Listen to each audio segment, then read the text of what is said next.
नमस्कार दोस्तों। आज का ये वीडियो एक दर्दनाक वीडियो है। ये वीडियो सभी के लिए नहीं है। जो अपने माँ को बेहद प्यार करते हैं, इस वीडियो को जरूर देखें। मैं एक घर के करीब से गुजर रहा था कि अचानक से मुझे उस घर के अंदर से एक बच्चे की रोने की आवाज आई। उस बच्चे की आवाज में इतना दर्द था कि अंदर जाकर वह बच्चा क्यों रो रहा है यह मालूम करने से मैं खुद को रोक न सका। अंदर जाकर मैंने देखा कि एक माँ अपने 10 साल के बेटे को आहिस्ता से मारती और बच्चे के साथ खुद भी रोने लगती। मैंने आगे होकर पूछा, बहन जी, आप इस छोटे से बच्चे को क्यों मार रही हो, जबकि आप खुद भी रोते हो? उसने जवाब दिया, इसके पिताजी भगवान को प्यारे हो गए और हम लोग बहुत ही गरीब है।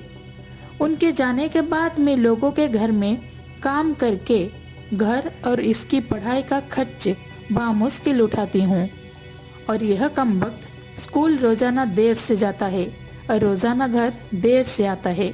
जाते हुए रास्ते में कहीं खेल कूद में लग जाता है और पढ़ाई की तरफ जरा भी ध्यान नहीं देता है, जिसकी वजह से रोजाना अपनी स्कूल की वर्दी गंदी कर लेता है। मैंने बच्चे और उसकी माँ को जैसे तैसे थोड़ा समझाया और चल दिया। इस घटना को कुछ दिन ही बीते थे कि एक दिन सुबह सुबह कुछ काम से मैं सब्जी मंडी गया तो अचानक मेरी नज़र उसी 10 साल की बच्चे पर पड़ी जो रोजाना घर से मार खाता था।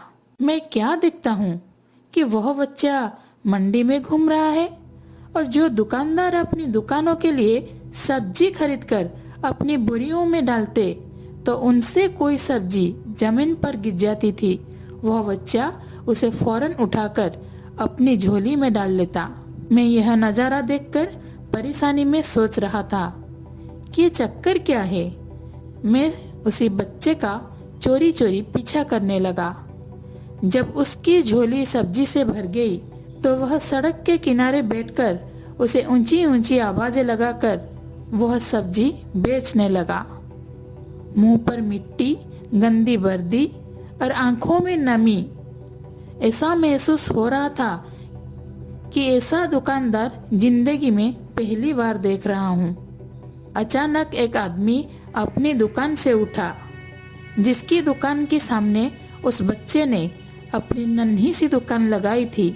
उसने आते ही एक जोरदार लात मारकर उस नन्ही दुकान को एक ही झटके में रोड पर बिखेर दिया और बाजुओं से पकड़कर उस बच्चे को उठाकर धक्का दे दिया।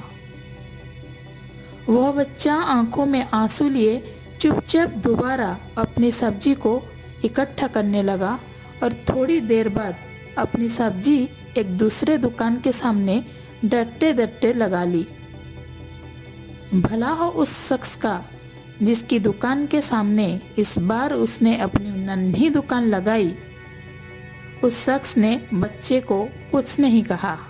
थोड़ी सी सब्जी थी, ऊपर से बाकी दुकानों से कम कीमत, जल्द ही बिक्री हो गई और वह बच्चा उठा और बाजार में एक कपड़े वाली दुकान में दाखिल हुआ और दुकानदार को वह पैसे देकर दुकान में पड़ा अपना स्कूल बैग उठाया और बिना कुछ कहे वापस स्कूल की ओर चल पड़ा और मैं भी उसके पीछे पीछे चल रहा था। बच्चे ने रास्ते में अपना मुंह धोकर स्कूल चल दिया। मैं भी उसके पीछे स्कूल चला गया। जब वह बच्चा स्कूल गया तो 1 घंटा लेट हो चुका था, जिस पर उसके टीचर ने डंडे से उसे खूब मारा।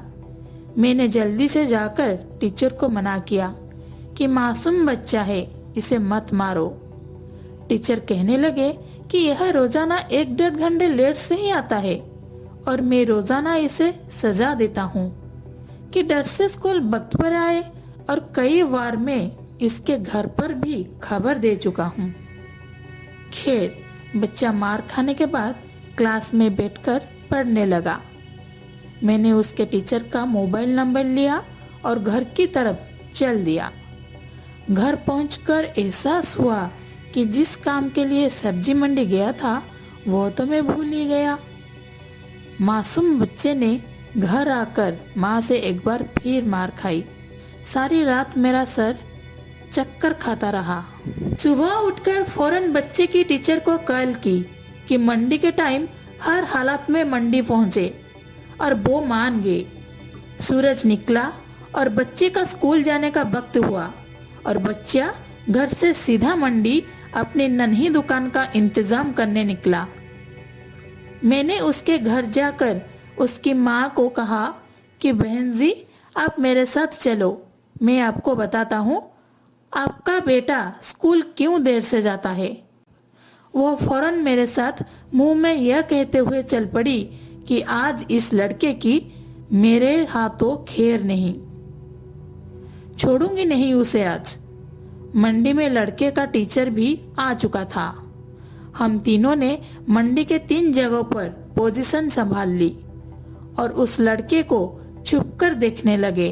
आज भी उसे काफी लोगों से डांट फटकार और धक्के खाने पड़े और आखिरकार वह लड़का अपनी सब्जी बेचकर कपड़े वाली दुकान पर चल दिया। अचानक मेरी नजर उसकी माँ पर पड़ी तो क्या देखता हूँ कि वह बहुत ही दर्द भरी सिसकियां लेकर लगातार रो रही थी और मैंने फौरन उसके टीचर की तरफ देखा तो बहुत शिद्दत से उसके आंसू बह रहे थे। दोनों के रोने में मुझे ऐसा लग रहा था जैसे उन्होंने किसी मासूम पर बहुत जुल्म किया हो और आज उनको अपनी गलती का एहसास हो रहा हो। उसकी माँ रोते रोते घर चली गई और टीचर भी सिसकियां लेते हुए स्कूल चला गया। बच्चे ने दुकानदार को पैसे दिए और आज उसको दुकानदार ने एक लेडी सूट देते हुए कहा कि बेटा, आज सूट के सारे पैसे पूरे हो गए हैं, अपना सूट ले लो।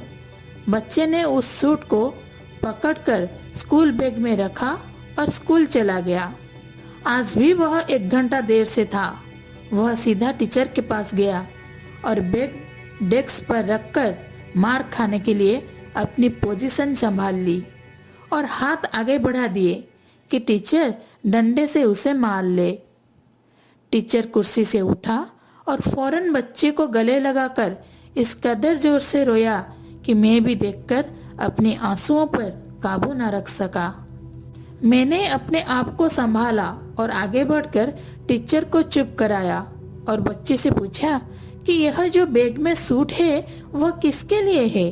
बच्चे ने रोते हुए जवाब दिया कि मेरी माँ अमीर लोगों के घरों में मजदूरी करने जाती है और उसके कपड़े फटे हुए होते हैं, कोई जिस्म को पूरी तरह से ढांपने वाला सूट नहीं, और मेरी माँ के पास पैसे नहीं है, इसलिए अपने माँ के लिए ये सूट खरीदा है। तो यह सूट आप घर ले जाकर माँ को आज दोगे? मैंने बच्चे से सवाल पूछा। जवाब ने मेरे और उस बच्चे के टीचर के पैरों के नीचे से जमीन ही निकाल दी। बच्चे ने जवाब दिया, नहीं अंकल, छुट्टी के बाद मैं इसे दर्जी को सिलाई के लिए दे दूंगा। रोजाना स्कूल से जाने के बाद काम करके थोड़े थोड़े पैसे सिलाई के लिए दर्जी के पास जमा किए हैं। टीचर और मैं सोचकर रोते जा रहे थे कि आखिर कब तक हमारे समाज में गरीबों और विधवाओं के साथ ऐसा होता रहेगा।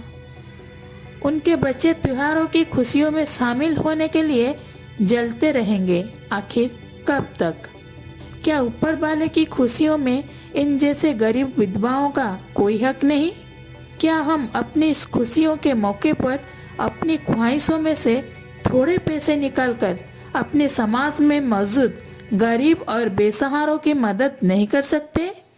आप सब भी ठंडे दिमाग से एक बार जरूर सोचना, और हाँ, अगर आंखें भर आई तो छलक जाने देना, संकोच मत करना। यह प्रेरक बोध कथा अगर आपको रोना आ जाए कहानी पढ़कर तो शेयर जरूर करना। अगर आपकी माँ से जरा सा भी प्रेम और भक्ति है तो चैनल को सब्सक्राइब जरूर करें